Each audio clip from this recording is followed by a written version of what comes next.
Eksplorasi mendalam dampak pengumuman tarif impor 19% oleh Presiden Donald Trump terhadap ekonomi global. Hubungan dagang internasional.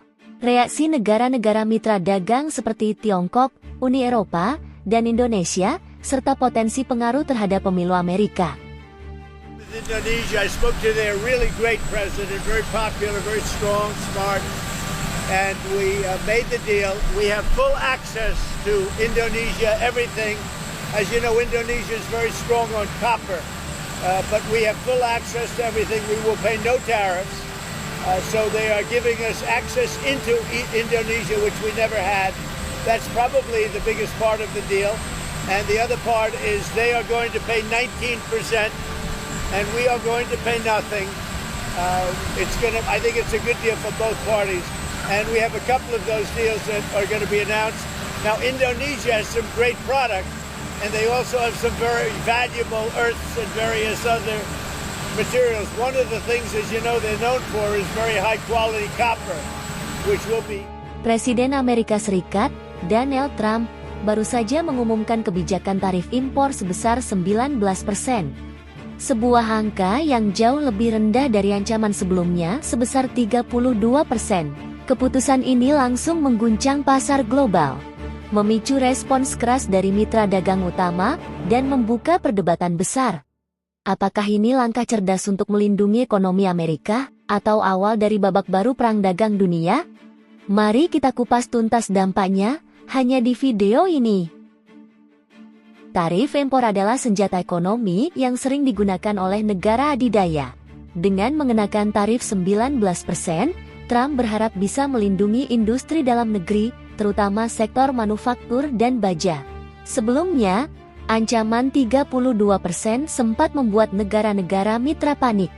Tapi apakah penurunan ke 19% ini merupakan kompromi cerdas atau taktik negosiasi politik? Efeknya langsung terasa. Negara eksportir seperti Tiongkok dan Meksiko merasakan tekanan besar. Sementara perusahaan-perusahaan Amerika yang bergantung pada impor harus mengencangkan ikat pinggang. Sektor teknologi, otomotif, hingga retail ikut terdampak. Indeks saham global mengalami koreksi. Nilai tukar yuan terhadap dolar melemah. Investor mulai berhati-hati. Bahkan Indonesia sebagai negara mitra dagang, ikut mengkaji ulang kebijakan ekspor-impor. Langkah ini bukan sekadar kebijakan ekonomi, tapi juga strategi politik. Dengan mendekati masa pemilu, Trump ingin menunjukkan kekuatan dan keberpihakannya pada pekerja Amerika. Dia ingin terlihat sebagai pelindung ekonomi Amerika dari dominasi asing. Namun, langkah ini mengundang kritik dari banyak pihak. Uni Eropa menyebutnya kebijakan sepihak yang tidak adil. Tiongkok mempertimbangkan balasan tarif. Bahkan di dalam negeri, para ekonom menyebut langkah ini berisiko memperlambat pertumbuhan ekonomi.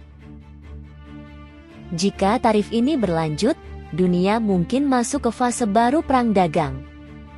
Negara-negara mulai membangun blok dagang sendiri. Jika tarif ini berlanjut, dunia mungkin masuk ke fase baru perang dagang. Bisa mempercepat proses dedolarisasi, meningkatkan dominasi yuan dan euro, dan memicu keretakan dalam sistem perdagangan global. Di sisi lain, kebijakan ini bisa memperkuat sektor domestik Amerika jika disertai investasi besar-besaran.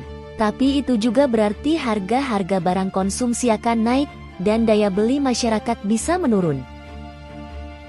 Tarif 19% ini hanyalah satu bagian dari strategi besar Trump. Tapi dampaknya sudah terasa di seluruh dunia. Dunia kini menanti, apakah negara-negara akan menyerang balik atau mengikuti permainan Amerika?